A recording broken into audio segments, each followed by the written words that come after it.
জগতে যে এসেছে তাকে একদিন চলে যেতে হবে, এটাই হলো শাশ্বত সত্য। মৃত্যু যা জীবনের শেষ নয়, বরং আত্মার এক নতুন যাত্রা। তবুও আমরা সেটা জানা সত্ত্বেও মায়া আর মোহে জড়িয়ে থাকি। কিন্তু যখন জীবনের অন্তিম সময় ঘনিয়ে আসে, তখন আমরা এটা বুঝতে পারি যে আসল সত্য কি। মৃত্যু কেবল একটি ঘটনা নয়, বরং জীবনের সবচেয়ে বড় একটা শিক্ষা। এটা আমাদের শেখায় যে আমাদের ঐশ্বর্য, প্রতিপত্তি, শৌর্য সব ছেড়ে একদিন চলে যেতে হয়, কিন্তু আমাদের কর্ম আর সংস্কার আমাদের সঙ্গেই যায়। আজকে জীবন আর মৃত্যুর এই রহস্যময় চক্রকে আমরা বোঝবার চেষ্টা করব, আর আমরা জানব যে কেন মৃত্যুকে জানা আমাদের জীবনের সবচেয়ে বড় সত্য। এই জগতের সব কিছুরই একদিন লয় হয়, তা সেটা জীবন হোক, সম্পর্ক হোক বা সময়। কিন্তু মৃত্যু কেবল একটি শেষ নয়, বরং একটি নতুন সূচনা। এটা জীবনের সবচেয়ে বড় সত্য, যেটা না কেউ এড়িয়ে যেতে পারে, না কেউ বদলাতে পারে। তবুও মানুষ এই সব কিছু জানা সত্ত্বেও নিজের সারা জীবন জাগতিক সুখ স্বাচ্ছন্দ্যের পিছনে ছুটতে থাকে। কিন্তু আপনি কি কখনো ভেবেছেন যে এই জীবন আর মৃত্যুর মাঝের রহস্যের কি গুরুত্ব? কেন আমরা মৃত্যুকে কেবল একটি ঘটনা ভাবি, যেখানে এটি আমাদের জীবনের একটি গুরুত্বপূর্ণ সূচনা? কেন অন্তিম যাত্রায় কিছু বিশেষ নিয়ম পালন করা হয়? এগুলো কি শুধুই রীতিনীতি, নাকি এর পিছনে লুকিয়ে আছে কোনো গভীর বিজ্ঞান এবং আধ্যাত্মিকতা? আজ আমরা এই প্রশ্নের উত্তর খোঁজারই চেষ্টা করব। চলুন আমরা এমন এক যাত্রা শুরু করি যা আমাদের মৃত্যুর সঙ্গে যুক্ত অদ্ভুত রহস্য আর আমাদের ধর্মগ্রন্থে লুকিয়ে থাকা জ্ঞানের দিকে নিয়ে যাবে। এই জগতে যদি সবচেয়ে বড় কোনো সত্য থাকে, তবে তা হলো আমাদের মৃত্যু, যা মানুষ চাইলেও খণ্ডাতে পারে না। তবু মানুষ সারা জীবন লৌকিক সুখ স্বাচ্ছন্দ্যের পিছনে পড়ে থাকে, আর সে এই সত্যটা তখনই বুঝতে পারে যখন সে তার জীবনের অন্তিম সময়ে পৌঁছয়। এটা তো আমরা প্রত্যেকেই জানি যে এই পৃথিবীতে জন্ম নেওয়া কেউই অমর নয়, তাকে এই পৃথিবী ছেড়ে একদিন না একদিন যেতেই হবে। আপনারা দেখেছেন নিশ্চয়ই যে হিন্দু ধর্মে যখনই কেউ এই পৃথিবী ছেড়ে চলে যায়, তখন তার সব দেহের অন্তিম সংস্কার করা হয়। কিন্তু আপনারা কি কখনো ভেবেছেন যে সবকে কেন একা ফেলে রাখা হয় না? মৃতদেহকে কেন নতুন বস্ত্র পরানো হয়? অন্তিম যাত্রায় বল হরি হরি বল কেন বলা হয়ে থাকে? আর এই অন্তিম যাত্রায় খই আর পয়সা কেন ফেলা হয়? আর সব যাত্রার সময় সামনে কলসি নিয়ে কেন হাঁটা হয়? কোনো ব্যক্তিকে দাহ করার পরে তার পরিবার পরিজন কেন শ্মশান ঘাটের দিকে পিছন ফিরে তাকায় না? একজনের অন্তিম সংস্কার করার 3 দিন পর তার অস্থি কেন বিসর্জন দেওয়া হয়? আর মহিলাদের শ্মশান ঘাটে যাওয়া কেন নিষিদ্ধ? শিশু অবস্থায় কেউ মারা গেলে কেন কবর দেওয়া হয়? কেন কারোর মৃত্যু হবার পরে সেই বাড়িতে পূজাপাঠ কিছুদিন বন্ধ থাকে? এসব প্রশ্নে কি এমন রহস্য রয়েছে? আসুন বন্ধুরা, আজকের ভিডিওতে আমরা এই বিষয় নিয়ে আলোচনা করি। প্রিয় বন্ধুরা, আজ আমরা আমাদের জীবনের সঙ্গে যুক্ত এক বড় রহস্য সম্পর্কে জানব। এ এমন এক জটিল বিষয় যার সমাধান বিজ্ঞানও আজ পর্যন্ত করতে পারেনি। কিন্তু এই সমস্ত প্রশ্ন আর রহস্যের জবাব আমাদের গরুড় পুরাণ আর ভগবত গীতায় উল্লেখ রয়েছে। এই ভিডিওর মাধ্যমে আজ আমরা আপনাদের এর উত্তরই দেব। আমরা সবাই শূন্য থেকেই এসেছি, আর একদিন সেই শূন্যতেই বিলীন হয়ে যাব। তাই মানুষ যতই ধন উপার্জন করুক, যতই খ্যাতি অর্জন করুক, একদিন তাকে সব কিছু এখানে ছেড়েই চলে যেতে হবে। এটাই সংসারের নিয়ম, আর এই নিয়মকে না কেউ বদলাতে পেরেছে, না কেউ বদলাতে পারবে। গীতাতেও ভগবান শ্রীকৃষ্ণ বলেছেন যে যে জন্ম নিয়েছে তার মৃত্যুও নিশ্চিত, আর মৃত্যুর পর তার পরজন্মও নিশ্চিত। এই চক্র নিরন্তর চলতে থাকে। নিশ্চয়ই আপনারা সেই প্রবাদ বাক্য শুনেছেন, আমাদের জীবন নশ্বর, অর্থাৎ আমাদের সবাইকে একদিন এই জগৎ ছেড়ে চলে যেতে হবে। এরপরেও মানুষ এই বিষয় নিয়ে আলোচনা করতে চায় না, আর মৃত্যু শব্দটাকেই ভয় পায়। হয়তো সেই জন্যই মহাভারতের সময় যুধিষ্ঠির যক্ষকে বলেছিলেন, পৃথিবীর সবচাইতে বড় আশ্চর্য হলো এই যে মানুষ প্রত্যেক দিন কারো না কারো মৃত্যু প্রত্যক্ষ করছে, কিন্তু নিজের মৃত্যুর বিষয়ে সে একবারের জন্যও ভাবে না, যেখানে মৃত্যু একদিন তারও ঘটবে। প্রিয় বন্ধুরা, আমরা প্রথমে এটা জানার চেষ্টা করব যে মৃত্যু হবার পরে মৃত শরীরকে দাহ করার আগে পর্যন্ত কেন একা ফেলে রাখা হয় না। প্রিয় বন্ধুরা, আপনারা আর আমরা যে লোকে বাস করি তাকে বলা হয় মৃত্যুলোক। মৃত্যুলোকে মৃত্যুর পর অন্তিম সংস্কারের সঙ্গে যুক্ত এমন অনেক বিষয় আছে যা আমরা জানি না। মৃত্যুলোক থেকে মৃত ব্যক্তির শবকে বিদায় জানানোর জন্য কিছু নিয়ম রয়েছে, যার আধার আধ্যাত্মিক হবার সঙ্গে সঙ্গে বৈজ্ঞানিকও বটে। যদি আপনারা খেয়াল করে থাকেন, সূর্যাস্তের পরে কেউ মারা গেলে তখন তার পরিজনেরা পরবর্তী সূর্যোদয়ের জন্য অপেক্ষা করে থাকে এবং পরের দিনই শবদাহ করে। যদি সারা রাত শবদেহ রেখে দিতে হয়, সেক্ষেত্রে শবদেহ কখনোই একা রাখা হয় না, বরং কোনো না কোনো ব্যক্তি সারা রাত শবদেহ স্পর্শ করে থাকে আর সকালে শবদেহ দাহ হওয়া পর্যন্ত শবদেহের খেয়াল রাখে।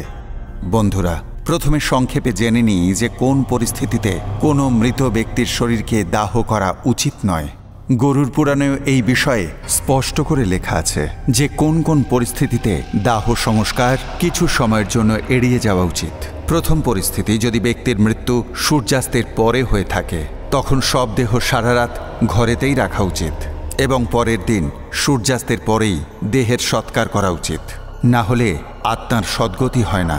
দ্বিতীয় পরিস্থিতি, যদি কারো মৃত্যু পঞ্চককালে হয়, সেক্ষেত্রে সেই পরিবারের অথবা সেই বংশের অন্য 5 জন ব্যক্তিরও মৃত্যু হতে পারে। সেই জন্য ধর্মশাস্ত্রে যারা জ্ঞানী, তারা এই সমস্যার সমাধান হিসেবে আটা বা ঘাস দিয়ে 5টি পুতুল বানান আর সেগুলি শবের সঙ্গেই চিতায় রেখে পূর্ণ নিয়ম অনুসারে পঞ্চক দোষ কাটিয়ে দেন এবং তারপরে দেহের অন্তিম সংস্কার করা হয়। পঞ্চককালে অন্তিম সংস্কার করলে আত্মা মোক্ষ লাভ করে না বলে মনে করা হয়। তৃতীয় পরিস্থিতি, যেখানে শবের সংস্কার করা হয় না, তা হলো যখন সেই ব্যক্তির পুত্র মুখাগ্নি করার জন্য উপস্থিত না থাকে অথবা কোনো দূর স্থান থেকে সে আসছে। পুরাণে এই বিষয়কে খুবই গুরুত্বপূর্ণ বলে মানা হয় যে যদি মুখাগ্নি পুত্র সন্তানের হাতে হয়, তাহলে আত্মা সদ্গতি লাভ করে। বন্ধুরা, এবার দেরি না করে এটাও আমরা জেনে নিই যে মৃত্যুর পরে শবদেহ কেন একলা রাখা হয় না। এর পিছনে কি যুক্তি এবং বৈজ্ঞানিক তথ্য রয়েছে। মৃত্যু হওয়ার পর আত্মা 13 দিন নিজের গৃহে বাস করে। গরুর পুরাণে বলা হয় যে মৃত্যুর পর দেহ পূজনীয় হয়ে ওঠে। এক্ষেত্রে দাহ সংস্কারের আগে শবদেহকে একা রাখা উচিত নয়, তাতে আত্মার অপমান করা হয়। গরুর পুরাণে এটাও লেখা রয়েছে যে যদি মৃতদেহ পোকামাকড়, কুকুর, বেড়াল বা কোনো প্রাণী দ্বারা আক্রান্ত হয়, তাহলে একই রকম কষ্ট আত্মাকেও যমলোকে ভোগ করতে হয়। তাই পরিবারের মানুষদের এটা দায়িত্ব মৃতদেহের শরীরের সুরক্ষা করা। রাত্রে তামসিক শক্তি অত্যন্ত বৃদ্ধি পায়। যখন শরীর থেকে আত্মা বেরিয়ে যায়, তখন শরীর নির্জীব হয়ে পড়ে। সেই সময়ে অন্য অশুভ শক্তি শরীরকে নিজের বশীভূত করার চেষ্টা করতে থাকে। সেই সম্ভাবনাকে শেষ করবার জন্য মৃতদেহের পাশে থাকা অত্যন্ত জরুরি। যদি আমরা বৈজ্ঞানিক কারণের কথা বলি, তাহলে বলতে হয় বিজ্ঞান বলছে যে মুহূর্তে আত্মা শরীর ছেড়ে চলে যায়, সেই মুহূর্ত থেকে শরীরের ক্ষয় শুরু হয়। এর ফলে মৃত শরীর থেকে দুর্গন্ধ বেরোতে থাকে। সেই দুর্গন্ধ কমাতে এবং পরিবেশকে শুদ্ধ করার জন্য মৃত শরীরের আশেপাশে ধূপ দ্বীপ জ্বালানো হয়ে থাকে। এই কাজের দায়িত্ব সেই ব্যক্তির ওপর থাকে যে শবের দেখাশোনা করছে। আরও একটা বিষয়েরও সম্ভাবনা থাকে যে ব্যক্তিরা তন্ত্রমন্ত্র করে থাকেন, তারা মৃত শরীরের ক্ষতি সাধন করতে পারেন, যার ফলে মৃত আত্মা সংকটে পড়তে পারে। সেই জন্য কোনো তান্ত্রিককে মৃত শরীরের আশেপাশে আসতে দেওয়া হয় না। বন্ধুরা, গরুর পুরাণে ভগবান বিষ্ণু আর পক্ষীরাজ গরুরের কথাবার্তার বর্ণনা রয়েছে। ভগবান বিষ্ণু বলেছেন যে যদি এ সমস্ত কিছুর খেয়াল না রাখা হয়, যদি মৃতদেহের সংস্কার সূর্যাস্তের পরে বা রাত্রে করা হয়, তাহলে সেই ব্যক্তির জন্ম অসুরজনী বা পিশাচজনিতে হওয়ার সম্ভাবনা থাকে আর তাকে অনেক কষ্ট ভোগ করতে হয়। সেই জন্য মৃত ব্যক্তির দাহ সংস্কারের সময় খুবই গুরুত্বপূর্ণ। এটা আপনার মহাভারতের সময়ের ঘটনা থেকে বুঝতে পারবেন। ভীষ্ম পিতামহ সরশয্যায় শুয়ে সূর্যের দক্ষিণায়ন থেকে উত্তরায়ণে আসার প্রতীক্ষা করছিলেন এবং তারপরই তিনি দেহত্যাগ করেন, কারণ উত্তরায়ণকালে মৃত্যু হলে আত্মা সদ্গতি লাভ করে। সেই জন্য যদি কোনো মানুষের রাত্রে মৃত্যু হয়, তবে সারা রাত তার শবদেহ বাড়িতেই রাখা হয়, সকালের জন্য প্রতীক্ষা করা হয়, আর মৃত শরীরকে এক মুহূর্তের জন্যও একা রাখা হয় না। কোনো না কোনো ব্যক্তি সবসময় শবদেহের পাশেই থাকে। বন্ধুরা, এটাই কারণ কেন শবদেহকে একা রাখা হয় না। বন্ধুরা, এবার আমরা জানব যে মৃতদেহে কেন নতুন কাপড় পরানো হয়। একটু আগেই আপনাদের আমি বলেছি যে সনাতন হিন্দু ধর্মে দাহ সংস্কার নিয়ে এমন অনেক নিয়ম আছে যার পক্ষে বিজ্ঞানও সায় দিয়েছে। এই নিয়মের মধ্যে একটি নিয়ম এরকমও আছে, মৃতদেহে নতুন বস্ত্র পরানো। আমাদের মধ্যে অনেকের মনে এই প্রশ্ন উঠে আসে যে মৃত ব্যক্তির চিতায় আগুন দেওয়ার আগে নতুন বস্ত্র কেন পরানো হয়? যদি নতুন বস্ত্র না পরানো হয় তাহলে কি হতে পারে? আত্মার বস্ত্রের সঙ্গে কিসের সম্পর্ক? এর সাথে সাথে আমরা এটাও জানব যে মৃত ব্যক্তির কাপড়ের কিছু অংশ পরিবারের লোকেরা চিহ্ন হিসেবে কেন রেখে দেয়, তা কি স্মৃতিচিহ্ন হিসেবে? এই সমস্ত কিছু করলে মৃত আত্মার কি হয়, আর গরুর পুরাণে এই বিষয়ে কি বলা হয়েছে? হিন্দু ধর্ম অনুসারে মৃতদেহকে গঙ্গা জলে স্নান করিয়ে নতুন বস্ত্র পরিয়ে তাকে বিদায় দেওয়া হয়। আসুন প্রথমে এটা জেনে নিই, মৃতদেহকে দাহ করার পূর্বে কেন স্নান করানো হয়। হিন্দু ধর্মের 18টি পুরাণের মধ্যে একটি গরুর পুরাণে এই বিষয়ে বিস্তারিত লেখা আছে। গরুর পুরাণ অনুসারে ভগবত নাম এবং গোত্র উচ্চারণ করতে করতে মৃত ব্যক্তিকে স্নান করানো হয়ে থাকে। আর যদি কোনো কারণবশত তীর্থস্থলে অন্তিম সংস্কার না করা হয়, তখন সেই পরিস্থিতিতে মৃতদেহ স্নান করানোর জন্য সাধারণ জলের সঙ্গে গঙ্গা জল মিশিয়ে নেওয়া হয়। সেই সঙ্গে এটাও মনে রাখতে হবে যে ভগবত জপ যেন বন্ধ না করা হয়, কারণ মন্ত্র উচ্চারণ করতে করতে স্নান করানো ব্যক্তির হাতের স্পর্শে সেই জল অভিমন্ত্রিত হয়ে পড়ে। এর ফলে সেই জল যেখানেই পড়ুক না কেন তা শুদ্ধ হয়ে ওঠে।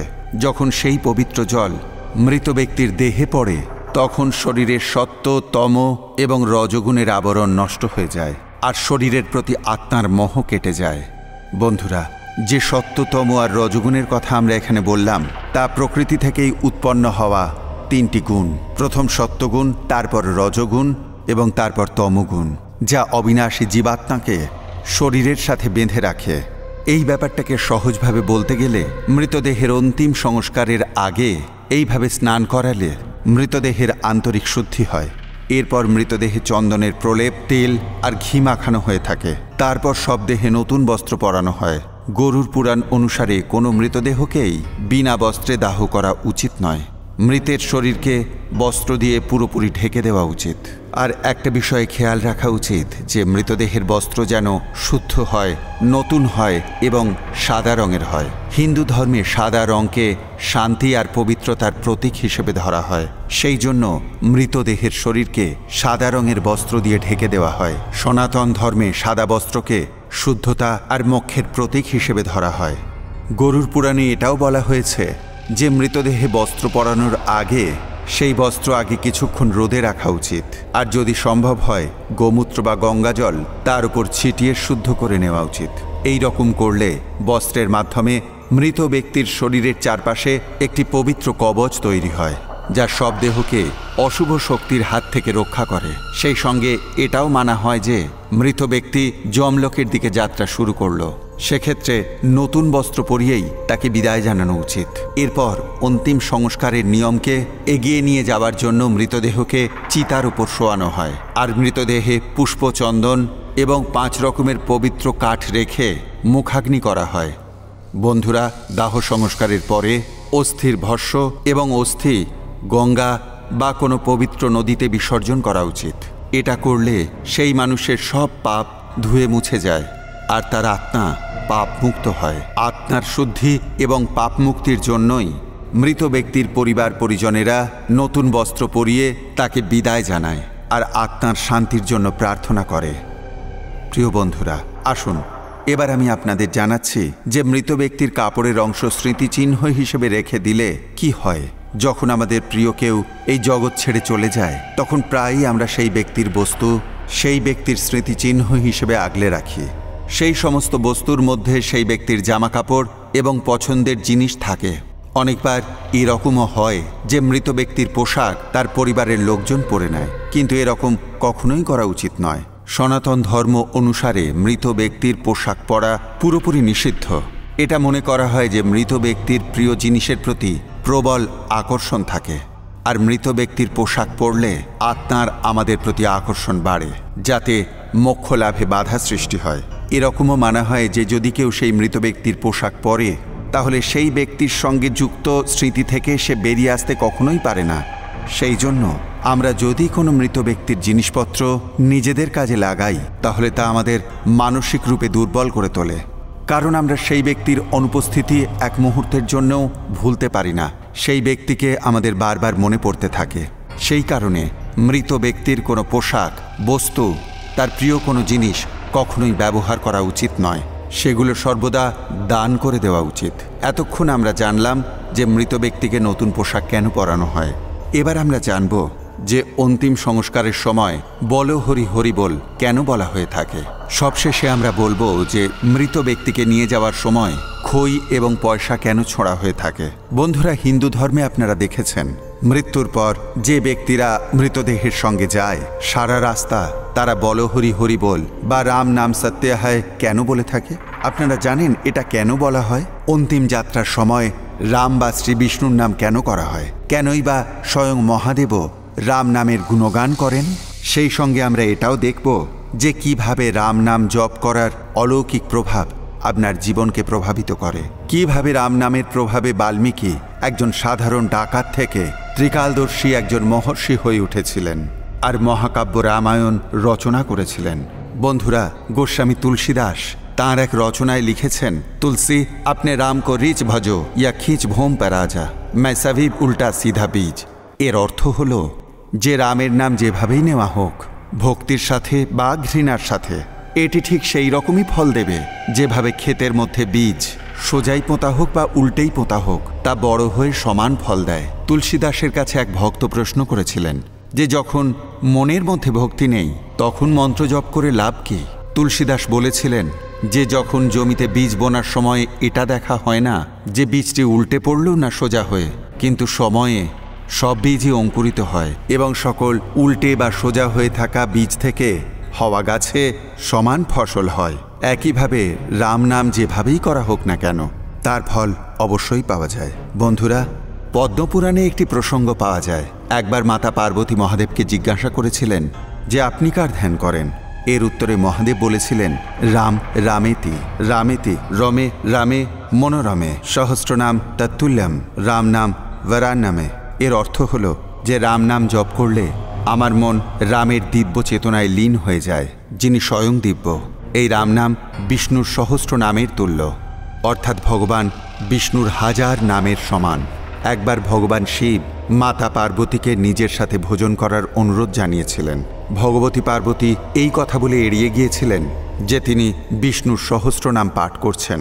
কিছুক্ষণ প্রতীক্ষা করার পর শিব যখন আবার পার্বতীকে ডাকলেন তখনও পার্বতী একই উত্তর দিলেন যে তিনি বিষ্ণুর সহস্র নাম পাঠের পরেই আসতে পারবেন। শিবের তাড়া ছিল, ওদিকে খাবার ঠান্ডা হচ্ছিল। তখন ভগবান শিব বললেন, পার্বতী তুমি একবার রাম নাম করো। একবার রাম নাম করলে বিষ্ণুর সহস্র নামের ফল লাভ করা যায়, কারণ রাম নামই বিষ্ণুর সহস্র নামের তুল্য। এইভাবেই শিবের মুখ থেকে দু অক্ষরের রাম শব্দটি বিষ্ণুর সহস্র নামের তুল্য শোনার পর পার্বতী রাম নাম জপ করে অত্যন্ত প্রসন্ন হয়ে শিবের সাথে ভোজনে বসলেন।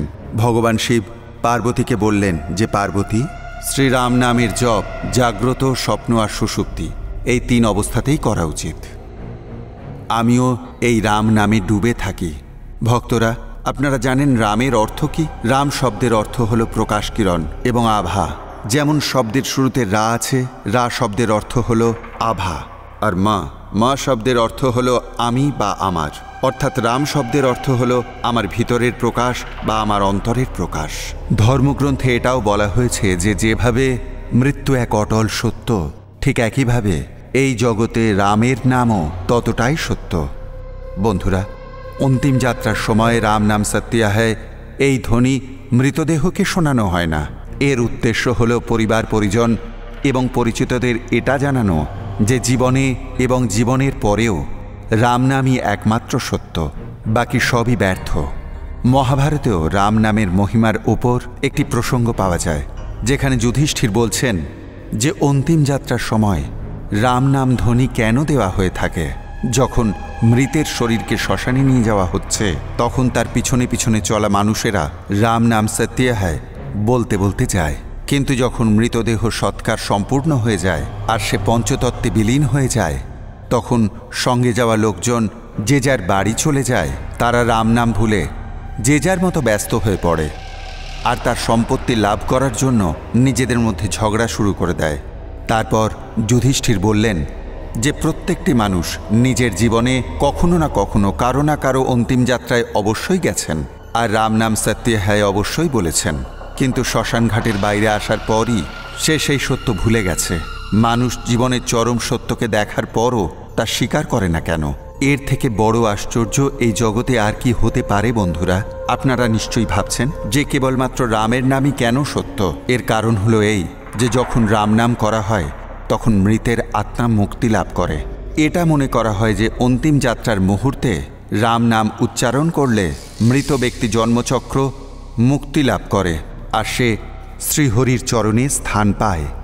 শুধু তাই নয়, শাস্ত্রে এটাও বলা হয়ে থাকে যে রাম নাম জপ করলে মানুষের খারাপ চিন্তাভাবনা মন থেকে দূর হয়ে যায়। এর প্রভাবে মানুষেরা খারাপ কাজ করা ছেড়ে দেয় আর সত্যের পথে চলতে থাকে। রাম নাম জপ করলে মৃত ব্যক্তির পরিবারের লোকজনও মৃত ব্যক্তিকে ধীরে ধীরে ভুলতে থাকে। যখনই কোনো প্রিয়জনের মৃত্যু ঘটে তখন মানুষ নিরাশ হয়ে পড়ে। এই রকম পরিস্থিতিতে রাম নাম জপ করলে দুঃখ আর শোক থেকে মানুষ বেরিয়ে আসতে পারে। বন্ধুরা, আপনার বা আমাদের রাম নাম খুব সামান্য বলে মনে হতে পারে, কিন্তু যখন আপনি এই শব্দ রামায়ণের দৃষ্টিভঙ্গি নিয়ে দেখবেন তখন রাম নামের ব্যাপ্তি আপনি বুঝতে পারবেন। রাম নামের এতটাই প্রভাব যা দস্যু রত্নাকরকে বাল্মীকি করে তুলেছিল। এটা বলা হয়ে থাকে যে মহর্ষি বাল্মীকি আগে দস্যু রত্নাকর ছিল। প্রথম জীবনে সে ছিল অত্যন্ত নিষ্ঠুর। বাল্যাবস্থায় তাকে একজন ভিল রমণী চুরি করে এবং ভিল সমাজেই সে ক্রমশ বড় হয়ে ওঠে। ভিল পরিবারের লোকজন জঙ্গলের পথচারীদের সব কিছু লুট করে নিত। রত্নাকরও তার পরিবারের সাথে ডাকাতি আর লুটপাটের কাজ শুরু করে দিয়েছিল। বলা হয় যে একবার একদল সাধু জঙ্গলের পথ দিয়ে যাচ্ছিলেন। রত্নাকর সাধুদের থেকে সবকিছু কেড়ে নিয়ে তাদের হত্যা করতে উদ্যত হলো, কিন্তু সাধুদের তেজস্বী প্রভাবে এসে তার মধ্যে একটি পরিবর্তন এলো। সে তার কৃতকর্মের জন্য ক্ষমা চাইল এবং সাধুদের থেকে তার উদ্ধারের পথ জানতে চাইল। সাধুরা তাকে তমসা নদীর তীরে রাম নাম জপ করতে বললেন।